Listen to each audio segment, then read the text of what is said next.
Et yo les potos, nous voici déjà arrivés pour la partie numéro 3 des achats du mois. Je précise, achat du mois ici, fin avril, début mai. Voilà, il y a quelques petits trucs qui sont encore en cours d'envoi depuis le mois d'avril. Car beaucoup de problèmes avec le Mondial Relais. Merci Mondial Relais. Donc aujourd'hui, on a reçu quoi? On a reçu le Siberia 2. Voilà, donc je me suis commandé la trilogie en séparé. Elle existe en un seul disque, hein. La trilogie sur Switch. Elle existe aussi en collection HD sur PS3. Ça, je vais essayer de la choper plus tard. Mais moi ici, la trilogie sur Switch m'intéressait pas plus que ça. Je préfère avoir les jeux en séparé. Ça revient un tout petit peu plus cher, hein. Vraiment un petit peu plus cher. Et franchement, il est vraiment comme neuf. Voilà, complet. La petite notice. Enfin, si on peut appeler ça une notice, hein. Voilà. La petite feuille. Voilà. Il me reste éventuellement peut-être ce magnifique artbook officiel de la saga que je vais essayer de choper un de ces quatre. Donc c'est un artbook qui reprend les trois jeux dans un seul artbook. Et franchement, il est vraiment magnifique. Et t'as aussi des bandes dessinées aussi sur CBA pour ceux qui sont fans de la saga. Très très très propre. Ensuite, on a un petit artwork à l'intérieur qui est franchement assez propre, vraiment très joli. Voilà. Après il faut aimer le genre du jeu. Moi personnellement j'ai testé le 1 sur la Switch, j'ai pas plus accroché que ça parce qu'il y a des espèces de grandes bandes brunâtres sur les côtés. J'ai pas compris pourquoi ils ont mis ça. Est-ce que c'est pour cacher un petit peu de la merde par rapport au jeu ou réduire un peu l'écran par rapport à la taille de l'écran de la Switch? Je sais pas, j'en sais rien, je veux même pas le savoir. Le 1, personnellement, je l'ai trouvé un petit peu moche par rapport à ça, mais sinon, graphiquement, il passe bien. Hein. Franchement, sur la Switch, il passe vraiment super bien. Alors, j'ai hâte de voir un peu le 2, ce que ça va donner. Le 3, normalement, il n'y a pas de souci, il passe super bien, parce que c'est un des tout derniers qui est sorti. Donc voilà, maintenant j'ai rentré le 2, je suis content, j'ai les 3, enfin complet. Ensuite, en Stephen King, j'ai rentré un petit peu du lourd. Ici j'ai rentré pour pour une dizaine d'euros, donc moins cher que l'original, 14 balles en librairie, et il est comme neuf. J'ai rentré donc le Stephen King. Voilà, Stephen King, et c'est le Molosse Surgit du Soleil. C'est une nouvelle, hein, pour ceux qui ne savent pas, voilà, c'est une nouvelle, texte intégral et tout. Et ça c'est les nouveaux formats, voilà, les nouvelles éditions qui sortent au niveau de Stephen King. Je les trouve encore une fois moyen, voilà, ça va quoi, c'est quand même un peu mieux que les anciennes éditions qu'ils avaient sorties il y a quelques années. Bon, elles sont assez propres quand même, hein, donc c'est les éditions Albin Michel, hein, je parle. Hein. Moi personnellement, je préférais vraiment les bonnes vieilles éditions style j'ai lu et tout, avec des vrais dessins et pas des trucs faits par ordinateur. Voilà. Bon, après déjà, le papier est pas mal, c'est un petit effet un petit peu velours. Franchement c'est pas mal, mais encore une fois les couvertures pour moi sont un peu trop simplistes. Je préférais vraiment les couvertures des éditions que j'ai lues des années 80-90. Là franchement on avait quelque chose de qualité, vraiment de qualité. Mais voilà, bon après pour le prix que je l'ai payé, je vais pas me plaindre, hein. J'ai payé 10 balles le bouquin et en librairie il vaut 14 balles. J'ai gagné 4 euros, il est comme neuf, voilà, et ça fera une petite histoire en plus que je ne connaissais pas celle-là. Enfin, ou peut-être que je l'avais dans des recueils, je sais pas. Parce que les recueils, je vous avoue, je les ai pas lus. Parce que je préfère avoir les nouvelles en séparé. Voilà. Ça augmente un petit peu la collection et tout ça. Et je préfère avoir franchement des nouvelles en séparé plutôt que dans un recueil et tout. Bon, après, chacun est libre de faire comme il veut, hein, comme on dit. Et ici, j'ai rentré encore un petit France Loisir. Et celui-là, il est vraiment cool. Par contre, il est un peu différent par rapport à ceux que j'avais. Donc les noirs avec les écritures rouges dessus.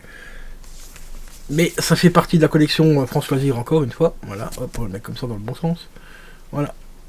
Stephen King, Peter Stroud.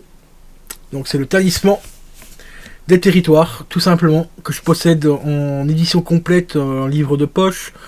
Que je possède encore dans un autre format, mais je ne me rappelle plus lequel. Et maintenant je l'ai dans la collection France Loisir.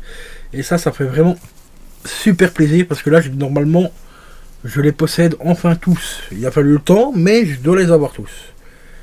Il y a juste un petit truc ici qui est un peu bizarre. On va vérifier ça ensemble.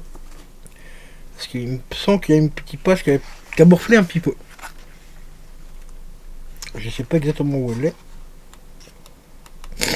Mais on va tomber dessus. Elle est là. Ah ouais, il y a une page qui a été un tout petit peu déchirée.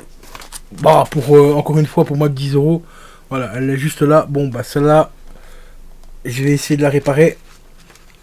Parce que le morceau de la page est encore complet. Il est juste là, il est juste un peu plié dessus. Bon, un petit bout de papier collant ou un petit peu de la colle ou quoi, il y a moyen de refaire ça vraiment propre.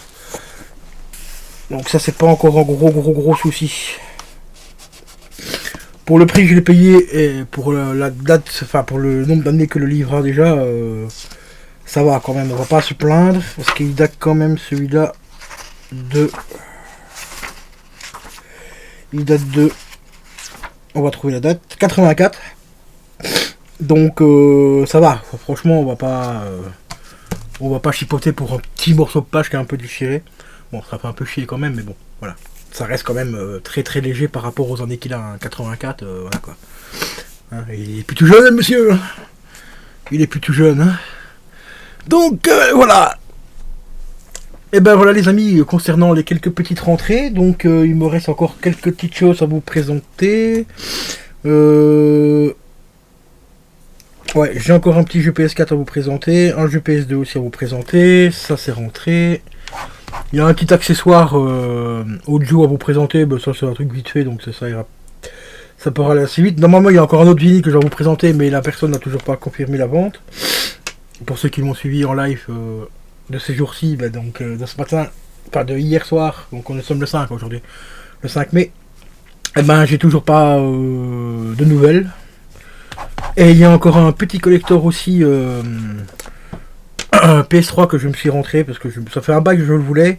J'ai hésité à le prendre un petit peu, puis bon là je me suis dit allez, j'ai eu des points et des remboursements sur Rakuten et tout, donc je me suis fait plaisir avec ça. Et le vinyle pareil aussi, il faudrait que la personne me le confirme parce que celui-là, au prix où je l'ai trouvé, c'est vraiment un prix très intéressant. Et au pire des cas, si je ne l'ai pas, et ben avec le remboursement de la commande, je le prendrai la version 9 et puis voilà quoi.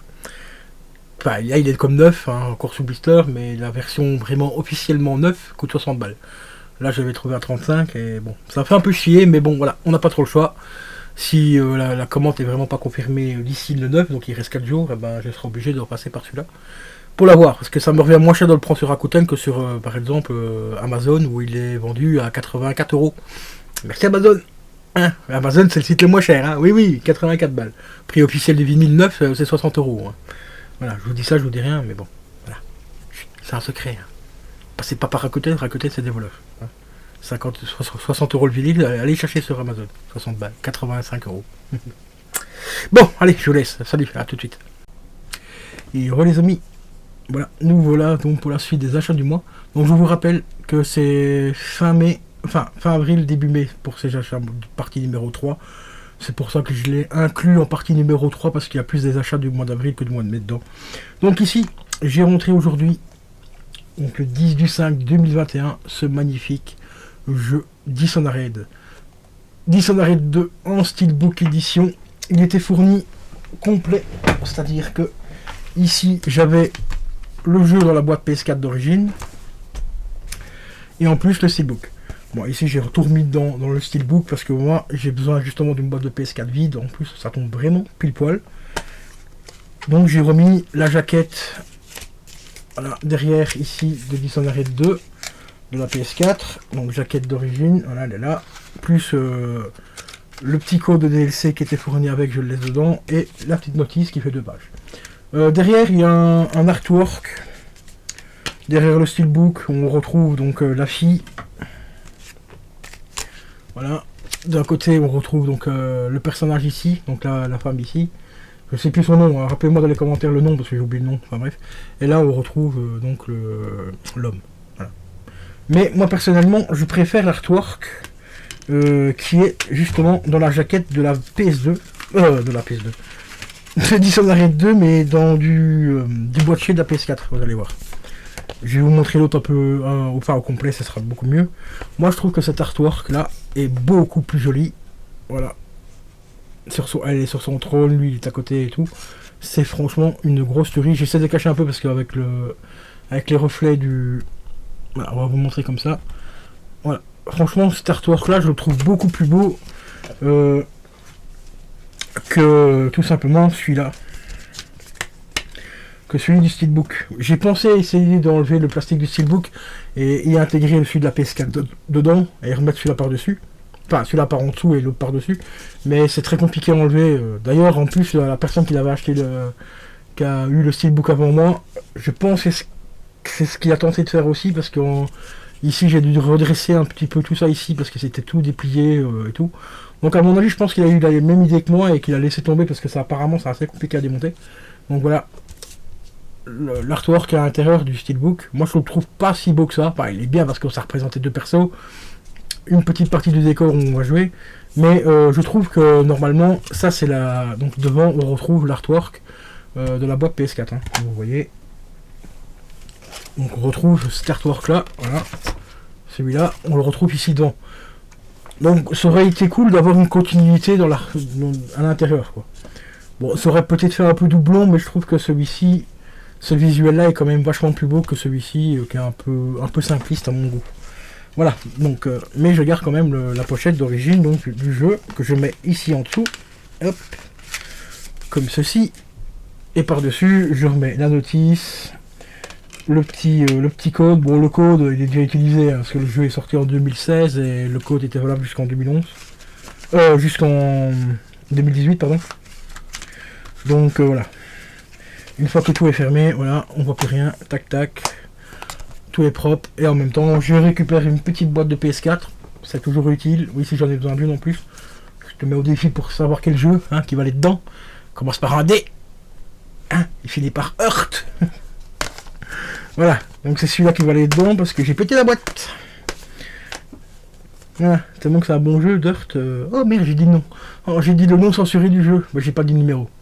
Voilà, c'est le 5, hein, Dirt 5, voilà, j'ai éclaté un petit peu la boîte de rage, tellement que ce jeu est pourri.